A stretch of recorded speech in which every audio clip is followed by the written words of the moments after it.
भगवान श्री राम का मंदिर अयोध्या में बनकर तैयार हो चुका है, लेकिन अभी कुछ ऐसी चमत्कारी घटना सामने आ रही है जिसे देखकर हर कोई हैरान है। जो गिद्ध पिछले कई सालों में हमें नजर भी नहीं आए, अचानक अयोध्या के अंदर बड़ी संख्या में गिद्धों का झुंड पहुंच गया है। कई लोग इन्हें साक्षात जटायु कह रहे हैं, जो भगवान श्री राम के मंदिर की प्राण प्रतिष्ठा में शामिल होने के लिए आए हैं।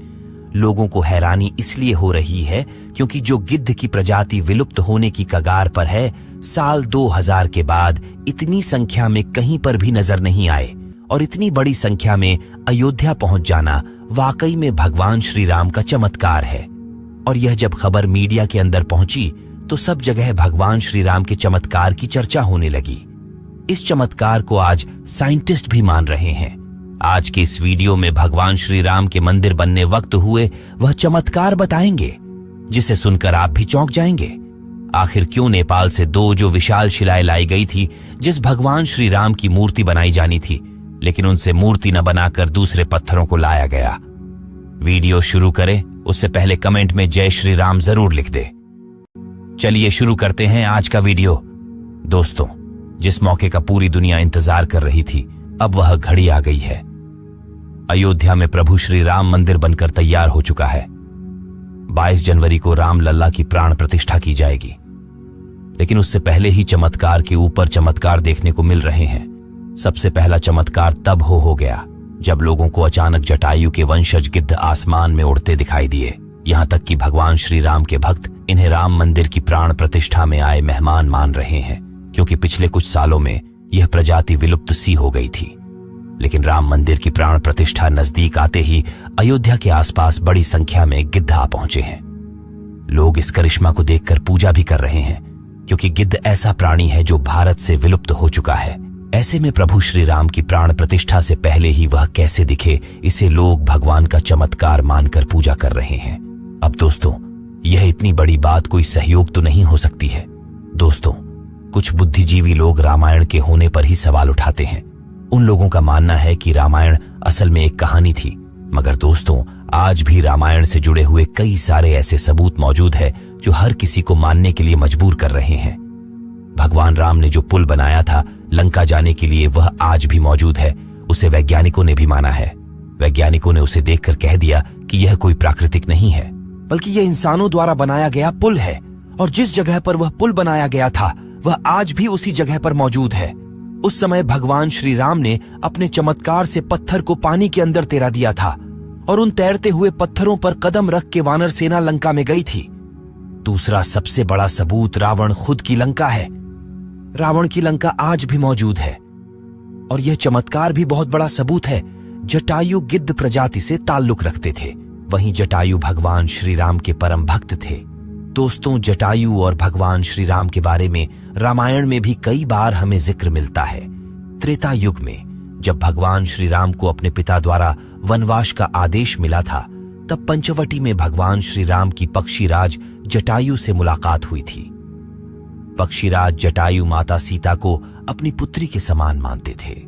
दरअसल जब रावण माता सीता को हरण करके ले जा रहा था, तब जटायु ने ही लंकापति रावण को सीता माता की रक्षा के लिए युद्ध किया था। वही जटायु जिन्होंने अपने पंखों से रावण को बहुत चोट पहुंचाई थी। रावण के शरीर को जटायु ने लहूलुहान कर दिया था। इस संघर्ष में जटायु ने अपने प्राणों की आहुति दी थी। छत्तीसगढ़ के दंडकारण्य में गिद्धराज जटायु का मंदिर है। ये वह स्थान है जब सीता का अपहरण कर रावण पुष्पक विमान से लंका जा रहा था, तो सबसे पहले जटायु ने ही रावण को रोका था। राम की राह में जटायु पहले शहीद थे।